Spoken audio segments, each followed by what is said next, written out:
बिस्मिल्लाहिर्रहमानिर्रहीम। आज हमारे पास जो है संडे का जो नेक्स्ट लेक्चर है 9th क्लास का, इसमें मैंने आप लोगों से कहा था कि इस लेक्चर के अंदर हम लोग जो है ये एक्सरसाइज करेंगे 1.2 और इसमें सिर्फ और सिर्फ यही काम है तकरीबन कि हम लोगों ने जो डेफिनेशंस पढ़ी थी उनके जरिए क्वेश्चन दिए गए कि हमें ये पहचान हो जाए कि ये कॉलम कौन से कॉलम है। ठीक है जी। तो इसमें देखें भाई कि पहले जो है ना क्वेश्चन नंबर 1 के अंदर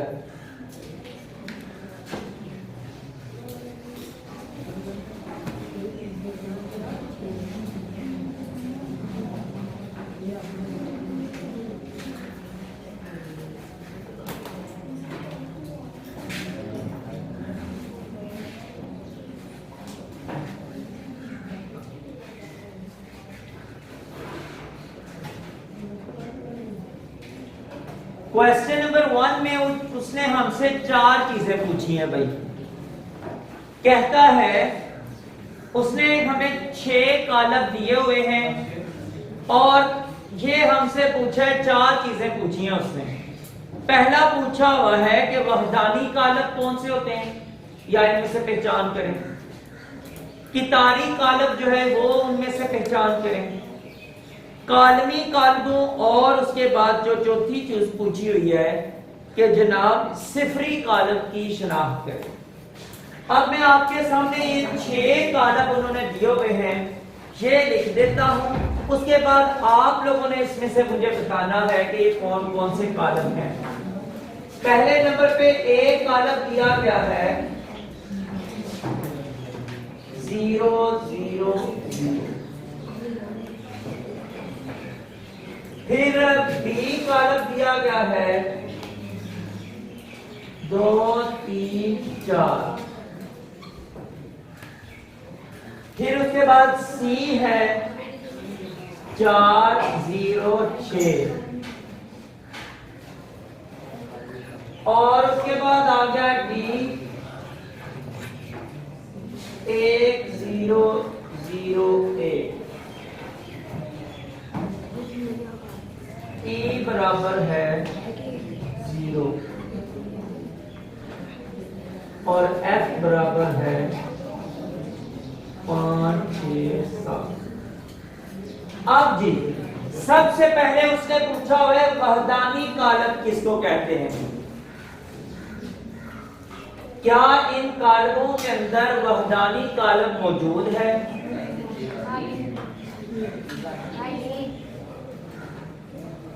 ये पता तब चलेगा जब आप लोगों ने डेफिनेशन याद की होगी। मैंने आप लोगों से क्लियरली कहा था कि आप लोग इस वीडियो के अंदर डेफिनेशंस मौजूद हैं, तो आप लोग उनको याद करेंगे तो फिर पता चलेगा। बेशक आप लोगों का ये काम नहीं है, मुझे पता है, लेकिन ये है कि मैं ये आप लोगों को इसलिए करवा रहा हूँ कि आहिस्ता आहिस्ता थोड़ा थोड़ा करके आप लोगों को 9th क्लास का भी पता चलता जाए तो बेहतर है। ठीक है, आगे चल के आप लोगों को पहले से ही माइंड में कुछ ना कुछ होगा तो फिर आप लोग इसको आसानी से कर पाएंगे। तो भाई वहदानी कॉलम ये था, मैंने बताया था कि जनाब जो ऐसा कॉलम जिसके वतर में ये जो लाइन थी, मैंने कहा था कि ये इसकी लाइन में इसको हम लोग इसका वतर कहते हैं।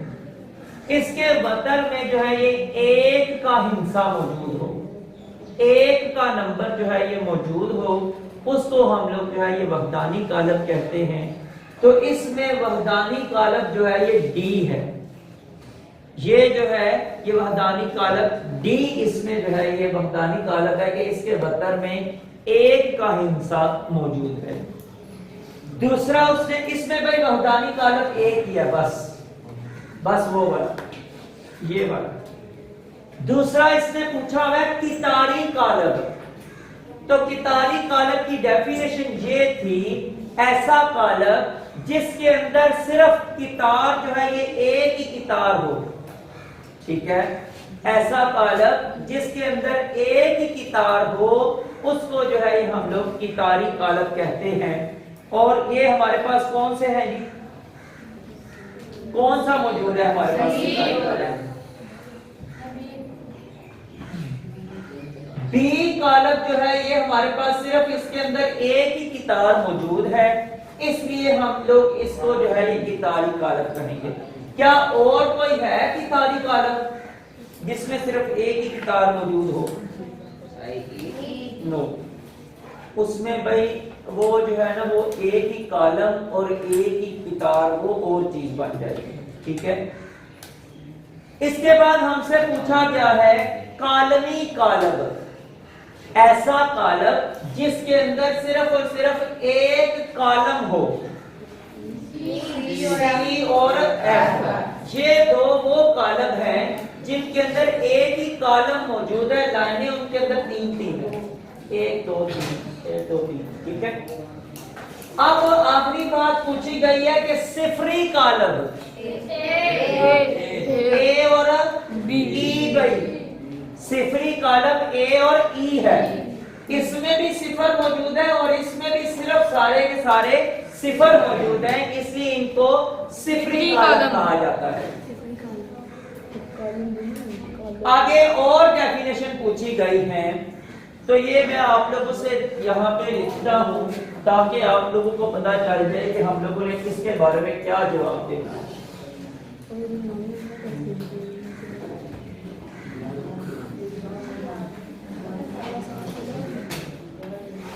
आगे पूछा गया है मुरब्बी कॉलम, तो ये जरा मुझे बताएं, 1 -1 0 2 3 2 0 और 0 1, क्या ये मुरब्बी कॉलम है या नहीं है? जिसमें लाइंस और कॉलम आपस में बराबर हों, ऐसे कॉलम को मुरब्बी कॉलम कहते हैं। और इसकी सादा सी जो अल्फाज में हम डेफिनेशन करेंगे वो ऐसे कह रहे हैं कि जिस कॉलम का मर्तबा बराबर हो, मसलन अगर 2 का मर्तबा है तो वो 2/2 हो, 2/2 हो। अगर 3 कॉलम और 3 रो की बात करते हैं तो फिर वो 3/3 होना चाहिए। ठीक है, जितनी कोई एक चीज है यानी जितनी लाइंस हैं उतने ही कॉलम होने चाहिए, तो वो जो है ना ये मुरब्बी कॉलम कहलाएगा। तो ये जो यहाँ पे मेरे पास कॉलम दिए गए हैं इसमें 2 और कॉलम भी मौजूद हैं, एक है 6 - 4 3 - 2। तो बताएं कि क्या ये मुरब्बी कॉलम है कि नहीं है? क्योंकि इसमें भी कॉलम और कितारें रोज जो है ये आपस में बराबर हैं, 2 ही लाइनें हैं और 2 ही कॉलम हैं, तो ये कॉलम भी मुरब्बी कॉलम है। इसके अलावा और दिया गया है 1 0 0 1, तो ये भी जो है ये मुरब्बी कॉलम है। अच्छा, आगे पूछा गया है मुस्ततील कॉलम। मुस्ततील कॉलम किसको कहते हैं? ये मैंने आपको बताया था कि मुस्ततील कॉलम की 2 शक्लें हो सकती हैं। एक शक्ल मेरे पास ये लिखी हुई है भाई, -8 2 7 12 0 4। क्या ये मुस्ततील है या नहीं है? जिसमें लाइंस और कॉलम के अंदर फर्क आ जाए, चाहे वो एक का ही क्यों ना हो। मसलन यहाँ पे कॉलम जो है ये 3 है और लाइनें 2 हैं, एक का फर्क आया, सिर्फ एक लाइन कम है, तो चाहे एक का ही फर्क क्यों ना हो, लाइंस और कॉलम्स के अंदर फर्क आ गया है, ऐसे कॉलम को मुस्ततील कॉलम कहते हैं। और यहां पे मेरे पास जो है और भी कॉलम इस तरह के मौजूद है। अब मुझे जरा ये आप बताएं, 3 0 1, क्या ये मुस्ततील कॉलम है कि नहीं है? क्योंकि भाई इसमें भी कॉलम्स और रोज में फर्क है। कॉलम एक ही है और रोज जो है वो 3 है, तो इसको हम लोग जो है मुस्ततीली कॉलम भी कह सकते हैं और ये कितारी कॉलम भी है, सॉरी कॉलमी कॉलम भी है।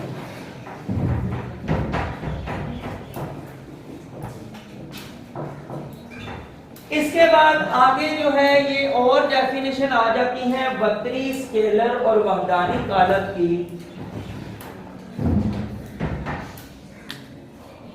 लेकिन उनको मैं अभी यहाँ पे जिक्र नहीं कर रहा क्योंकि ये आप लोगों को डेफिनेशन आएंगी तो फिर होगा, डेफिनेशंस पढ़ के जो है ये आप उसका जवाब लगा सकते हैं।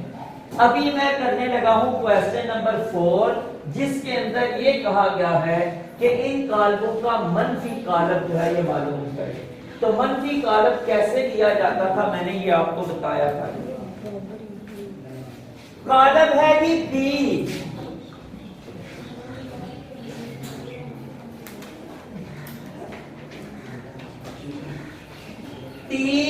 -1, 2 और 1।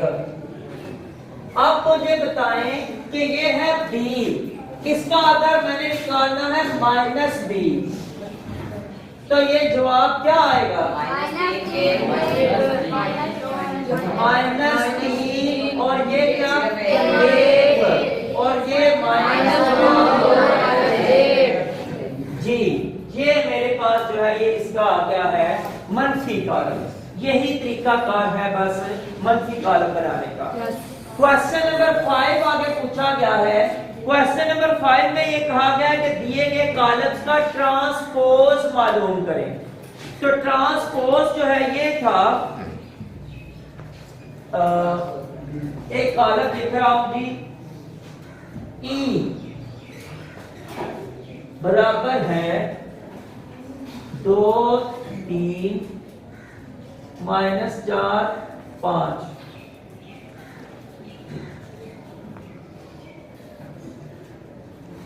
ट्रांसपोज क्या था जी?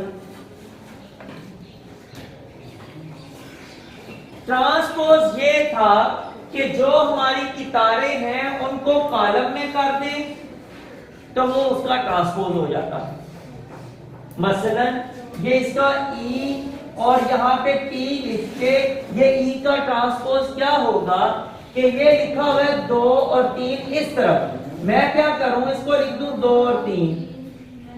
ये -4 और 5 इस तरह लिखा हुआ है, -4 और 5 मैं इस तरह लिख दूं, तो ये इसका ट्रांसपोज हो जाएगा।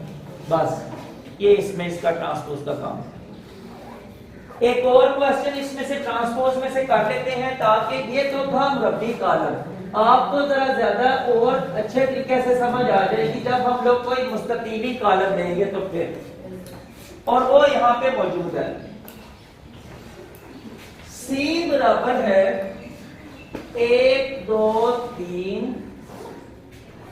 2 -1 0।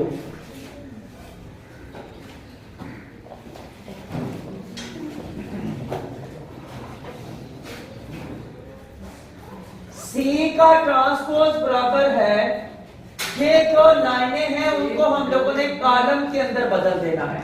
1 और 2 2 -1 और 3 और 0। अब ये देखें कि हुआ क्या कि यहाँ पे 3 रोज थी और 2 कॉलम थे, लेकिन जब उसका हम लोगों ने ट्रांसपोज लिया तो क्या हुआ कि रोज 2 बन गई और कॉलम जो है ये 3 बन गए। ये होता है कि इसका ट्रांसपोज। ठीक है जी। तो आज के लिए जी 9th क्लास में से इतना ही रखते हैं। इसके बाद हम लोगों ने इसका क्वेश्चन नंबर 6 है, उसमें एक खासियत है, उसको प्रूव करना है और उसके बाद फिर आगे जमा माइनस का जो है ये पढ़ेंगे। ठीक है, आज के लिए ये इतना है।